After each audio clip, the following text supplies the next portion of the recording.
மீண்டும் இந்த ஈரோடு வந்ததுக்கு இன்னொரு காரணம் திமுகவுடைய முன்னாள் அமைச்சர் செந்தில் பாலாஜிக்கு மீண்டும் ஒரு பதிலடி கொடுப்பதாகத்தான் நாங்க பாக்குறோம். நீங்க பொதுக்கூட்டம் போடுறீங்களா, மிலிட்டரியில வச்சு ஆள் எடுக்கிறீங்களா, இல்ல என்ன போடுறீங்கன்னு எங்களுக்கு தெரியல. முள்ளுவேலியில நான் எங்க பாத்துருக்கேன்னா காஷ்மீர் பார்டர்ல தான் ரோலரா சுத்தி பார்த்துருக்கோம். செந்தில் பாலாஜிக்கு ஏற்கனவே கரூர்ல நம்ம ஒரு இம்பாக்ட் கொடுக்க போய் தான் நமக்கு அது நெகட்டிவா போச்சு. அதை மீண்டும் எஸ்டாப்ளிஷ் பண்ணணும் டிசிப்ளின்டு மேனர்லன்னு சொல்லிட்டு விஜய் நினைக்கிறார். இவர்களை எப்படி செங்கோட்டையன் சமாளிக்க போகிறார், செங்கோட்டையனை இவர்கள் எப்படி கட்டுமீற போகிறார்கள் என்பது அந்த கூட்டம் நடந்ததுக்கு அப்புறம் தான் நமக்கு தெரியும். அது ஒரு விவாதமானாலும் ஆகலாம். திரு என்ஆர் காங்கிரஸ் வந்து தாவேகாவோட கூட்டணி வைப்பதற்குண்டான பேச்சுவார்த்தைகள் நடப்பதாகவும் எங்களுக்கு ஊடகங்கள் வாயிலா செய்திகள் வருகிறது. அதன் மூலமாகத்தான் அங்க பாண்டிச்சேரியில் அனுமதி கிடைச்சதாகவும் ஒரு பேச்சு இருக்கு. ஆதவ அர்ஜுனாவுடைய மைத்துனர் வந்து அங்க புதுசா ஒரு கட்சி ஆரம்பிச்சிட்டாரு. முந்தானத்து வெற்றி வாய்ப்பு கிடைத்தாலோ கூட்டணி ஆட்சி வந்தாலோ அவர்களுடைய சொந்த தொழிலான லாட்டரி தொழிலை பாண்டிச்சேரியில தொடங்கலாம். அப்ப பாண்டிச்சேரி ஸ்டேட்ல நீங்க உங்க பிசினஸ் தொடங்கினா அந்த ஸ்டேட்ல எல்லாம் நீங்க ஃப்ரீயா பிசினஸ் பண்ணலாம். மச்சான் இங்க பாத்துக்கு வர, அந்த மச்சான் அங்க பாத்துக்கு வருது.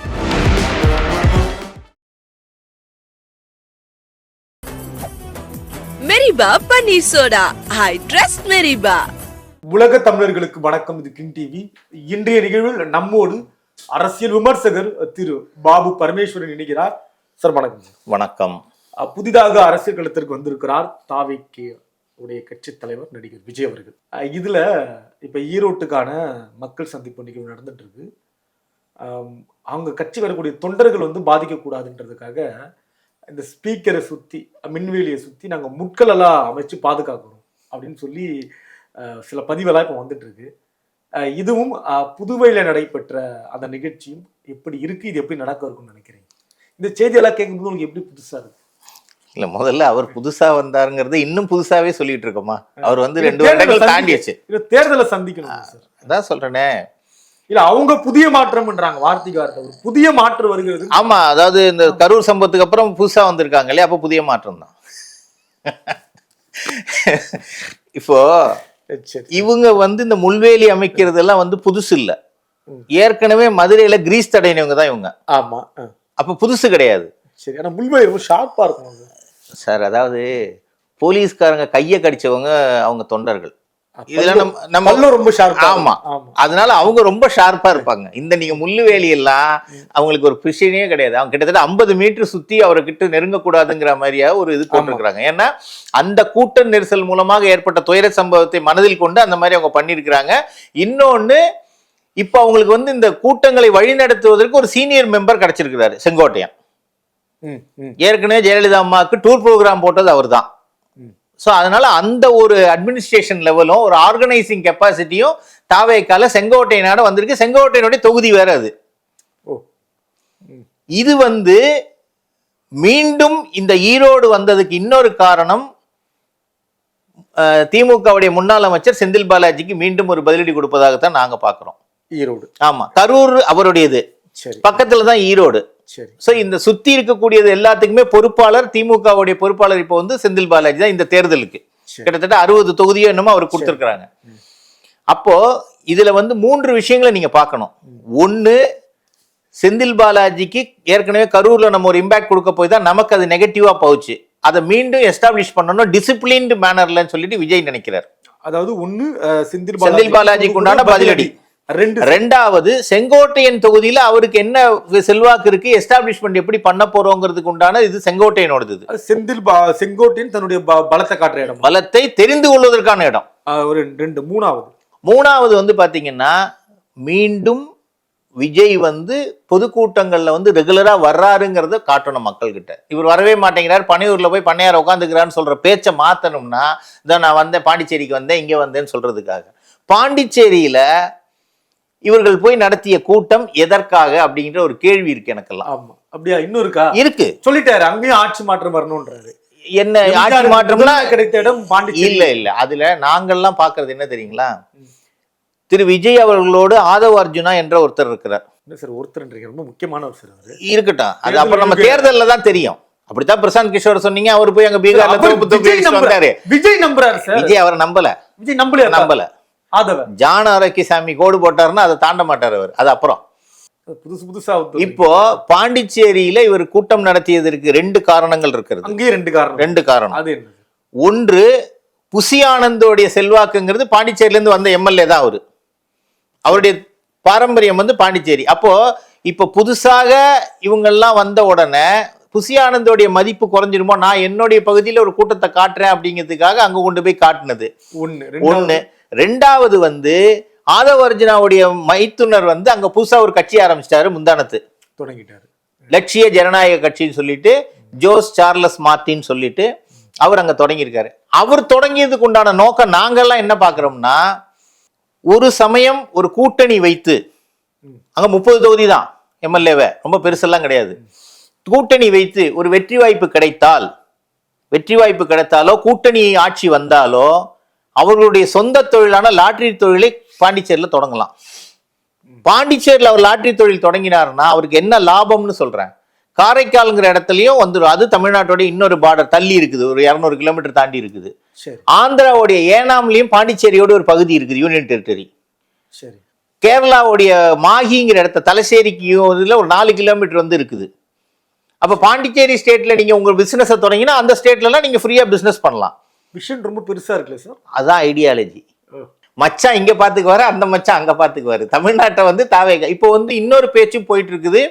திரு என்ஆர் காங்கிரஸ் வந்து தாவேகாவோட கூட்டணி வைப்பதற்குண்டான பேச்சுவார்த்தைகள் நடப்பதாகவும் எங்களுக்கு ஊடகங்கள் வாயிலா செய்திகள் வருகிறது, வந்துட்டு இருக்கு.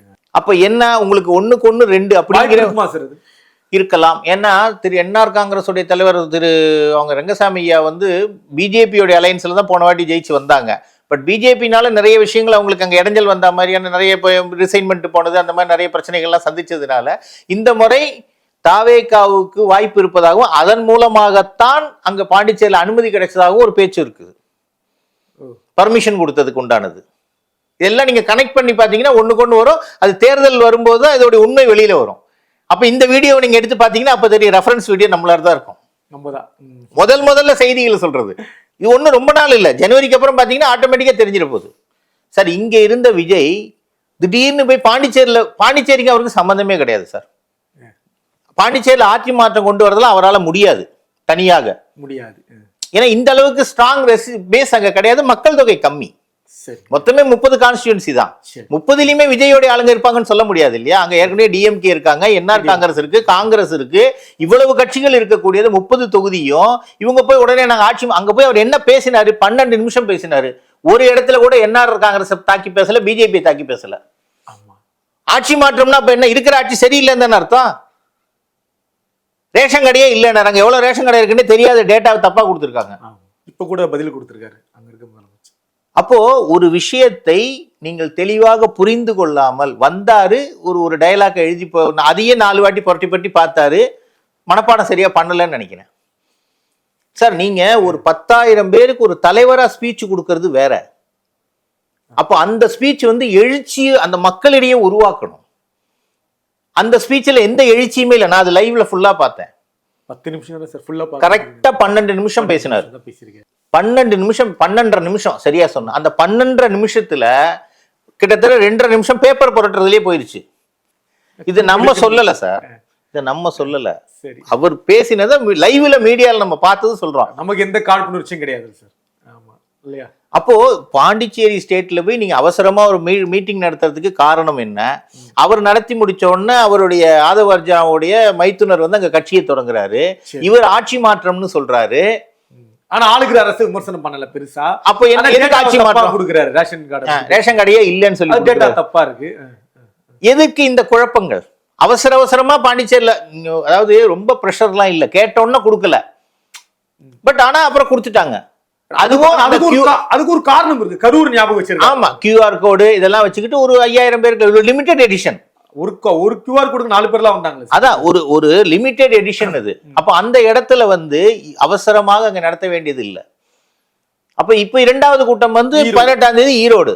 இது என்னவா இருக்கும் சார்? ஈரோடு அதான் நான் சொன்ன காரணங்கள் தான். அவர் லைவ்ல இருக்காரு, லைம் லைட்ல இருக்காருங்கிறத காட்டினேன். ஏன்னா இவர் வெளியில வரமாட்டேங்கிறாரு. கிட்டத்தட்ட அந்த கரூர் சம்பவத்துக்கு அப்புறம் பயந்து போய் உள்ள இருந்தாருங்கிற அந்த ஒரு பேச்சை மாற்றணும். நான் எதுக்காக கேட்கிறேன்னா, கடந்த கூட்டம் அமைப்பதற்கும் இப்போ ஈரோட்ல திரு செங்கோட்டையன் இருக்காரு இல்லையா, இதனால இன்னும் கூடுதல் சிறப்பா இருக்குமான்னு நான் கேட்கிறேன். சிறப்பா இருக்குமான்னாங்க, அவர்களுடைய ரசிகர்கள் வந்து ஒரு அவர் மேல வச்சிருக்கக்கூடிய ஒரு இது தீவிரமான அன்போ வெறியோ ஏதோ ஒண்ணு வச்சுங்க, டீசெண்டா சொன்னா அன்பு. அன்பு. அந்த இதை வந்து நீங்க கட்டுப்படுத்தினீங்கன்னா அந்த கூட்டம் வந்து அவளுக்கு ஒரு சுவாரஸ்யமா இருக்காது. கட்டுப்படுத்தி ஆமா, என்ன புதுசா இருக்கு. ஆமாங்க. இப்போ கோயம்புத்தூர் போனாரு, மரத்து மேல இருந்து தொங்கியிருந்தோம், அவங்க வேன் மேல விழுந்தாங்க. 2 மாநாட்டிலையும் அவர் இந்த நடந்து வருவாரு, துண்டை தூக்கி போடுவாங்க, அது தூக்கி இதெல்லாம் தான் மக்களுக்கு அவங்க எதிர்பார்த்த விஷயம். அதுதான் ஏன் துண்டை அவர் தோல்ல போட்டுக்கணும். இதுல நீங்க 50 மீட்டருக்கு சுத்தி யாரையுமே விடமாட்டேன்னு சொல்லி முள்ளுவேலி அமைச்செல்லாம் பண்ணீங்கன்னா ரசிகர்களுக்கு வந்து அந்த ஒரு அவர்களுடைய அந்த அவரை பார்த்ததுக்கு உண்டான ஒரு இது கிடைக்காது இல்ல, வைப்பு.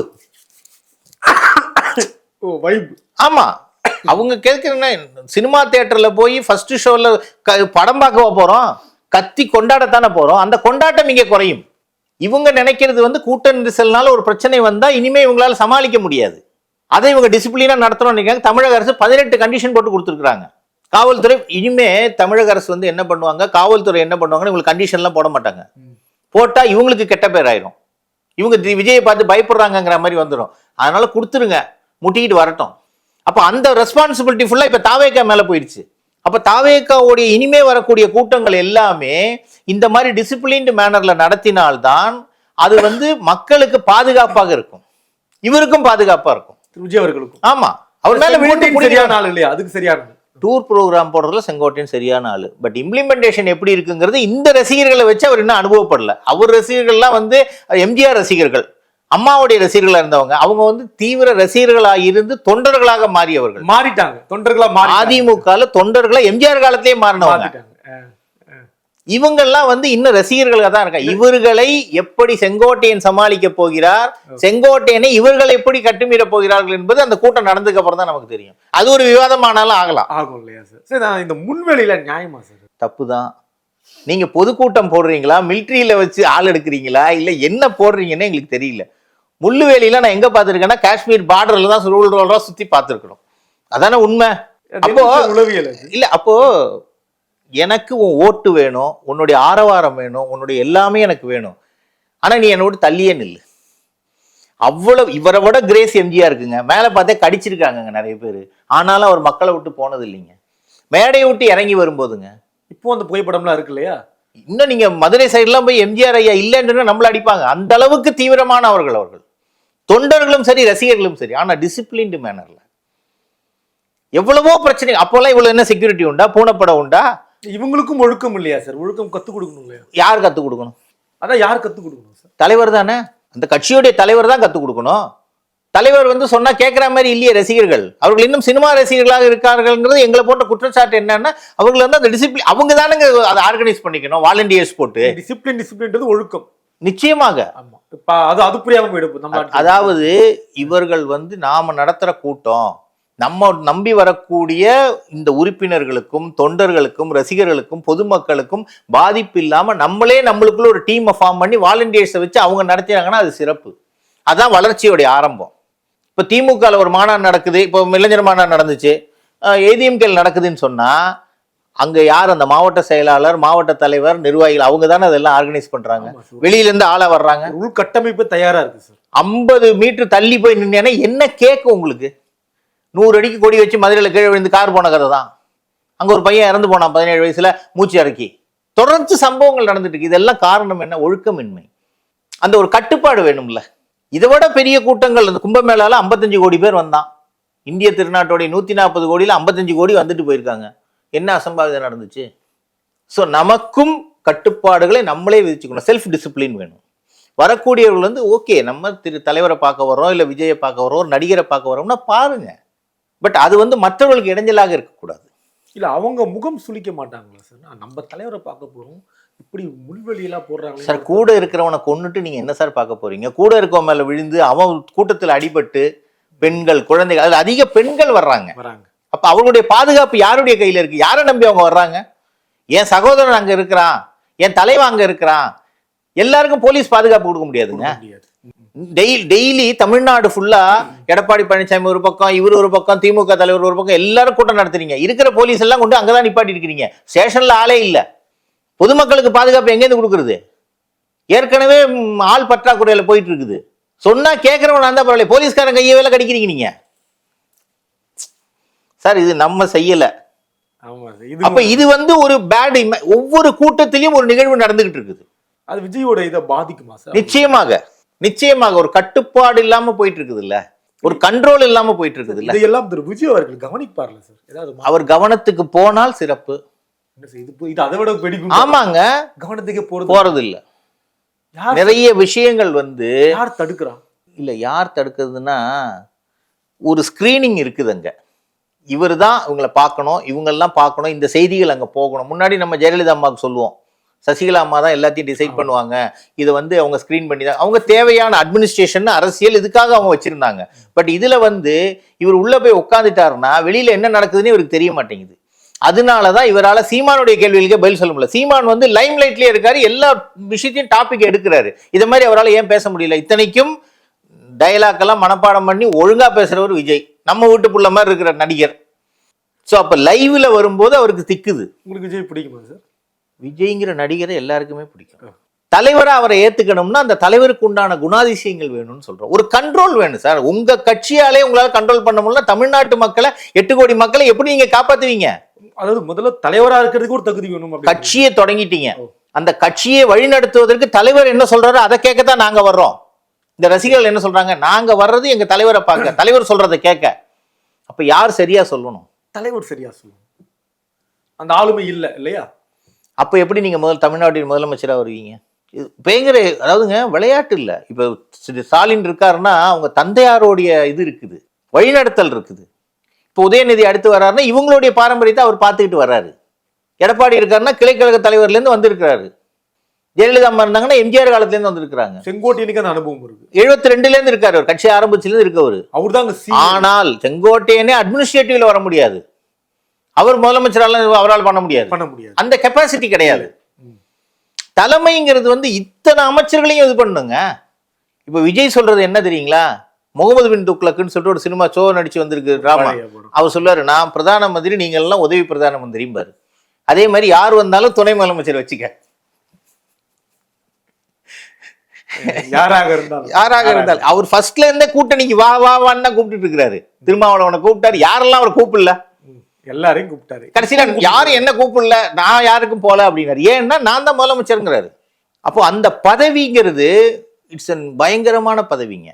அது வந்து நம்ம விளையாட்டா நம்ம பேசிக்கலாம். அதான் சொல்லுவேன், 234 தொகுதியில 468 முதலமைச்சர் ரெடியா இருக்கிறாங்க. சீமான் சொல்றாரு எங்கிட்ட கொடுங்கிறாரு, இவர் இன்னொருத்தர் எங்கிட்ட கொடுங்கிறாரு. இப்ப புதுசா நம்ம சார்லஸ் மார்டின் வந்து எங்கிட்ட கொடு பாண்டிச்சேரியை நான் வந்து சிங்கப்பூரா மாத்துறேங்கிறாரு. ஏங்க பாண்டிச்சேரியை தேர்ந்தெடுத்தீங்கன்னு ஒரு நிருபர் கேட்கிறாரு. இல்லைங்க, இது 30 தொகுதி, சீக்கிரம் நான் வந்து டெவலப் பண்ணிடலாங்கிறாரு. விஷயம் அவ்வளவு பெரிய விஷயம்.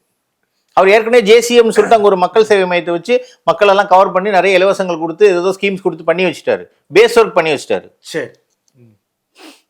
ஸோ அதனால இவர்களுடைய திட்டம் எல்லாமே 2026 ஓட்டுக்கள் சிதறுவதற்கு உண்டான ஏற்பாடாக தான் இருக்குது. ஒரு இடத்துல சேர்ற மாதிரி இல்லை. ஸோ ஈரோடு பலன் கொடுக்குமா கொடுக்காதான்றதை பொறுத்து தான் பாருங்க. ஈரோடு மட்டும் இல்லை, தமிழ்நாடே பலன் கொடுக்குமா இல்லையாங்கிறது இவங்களுடைய அடுத்த நடவடிக்கைகள் தான் இருக்குது.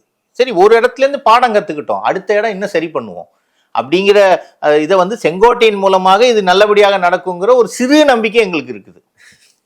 அதனால நிச்சயமாக விஜய் வந்து நிறைய கற்றுக்கொள்ள வேண்டும், தலைமை வகிப்பதற்குண்டான தன்னுடைய தகுதியை வளர்த்து கொள்ள வேண்டும். அவரை வேண்டான்னு சொல்ல, முதல்ல அந்த ஸ்கிரீன் அகற்ற வேண்டும்.